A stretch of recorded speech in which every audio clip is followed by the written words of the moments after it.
Ferris Trolls is a hidden camera prank show that we do here at Ferris, of course. Ferris Trolls became a thing, a segment with television department through a few of us sort of throwing out the idea of doing a hidden camera prank show.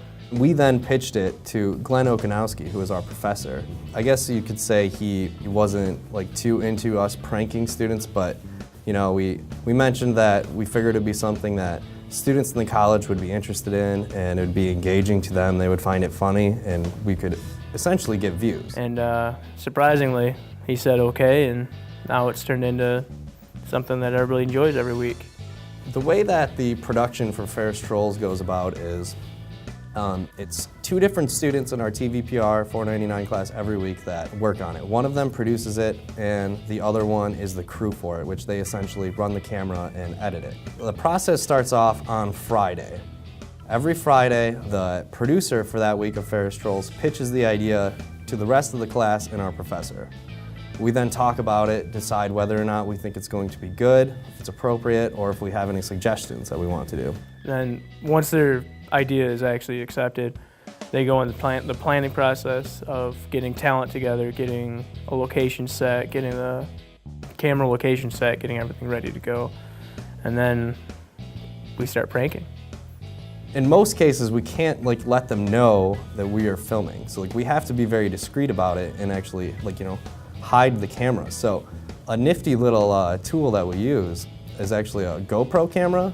It's a very small, it's only this big, and we're able to hide those in very convenient locations. We use that for the elevator one, and the sneezing one we used it. We used it for, we've pretty much used GoPro cameras almost for every Ferris Trolls that we've done so far. We do this segment for the reaction. Sometimes the reaction isn't what we expect. Sometimes it's exactly what we were prepared for. And sometimes it's really negative to where we have to delete a comment off the Facebook page or the YouTube page. It really depends on the person, I guess. If they're having a bad day and we catch them off guard, then there's a chance we're gonna get hit. We've been slapped once during the sleeping troll. We got slapped. Other than that, it's just usually people finally figure out that they're on Ferris Trolls and they just sort of let it go and they laugh about it. My favorite moment was on the elevator shoot. I was dressed up as a Burger King guy, and there's actually two parts to that one that are my favorite. One kid walked in on the elevator and no idea what was going on. We started playing Celine Dion, and the four of us slow danced with him, and his reaction was right on cue. He started dancing right back with us, just sort of swaying back and forth. That was really awkward and funny to me. And then later that episode, you see a couple of girls get on the elevator and we start dancing, and one of them freaks out.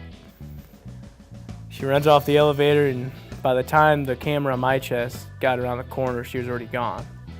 So that was pretty fun. My favorite moment in the Ferris Trolls videos, I think, was when we produced the first one, the sneezing video. It was just such a great feeling to actually see our idea come together and succeed, because everybody was on the fence. We thought, okay, the show could have great potential and we could get a lot of views and people would like it, or we could completely fail and it just end up being something that fails every week. We didn't know how it was going to go. And so it was just a great feeling to see it succeed.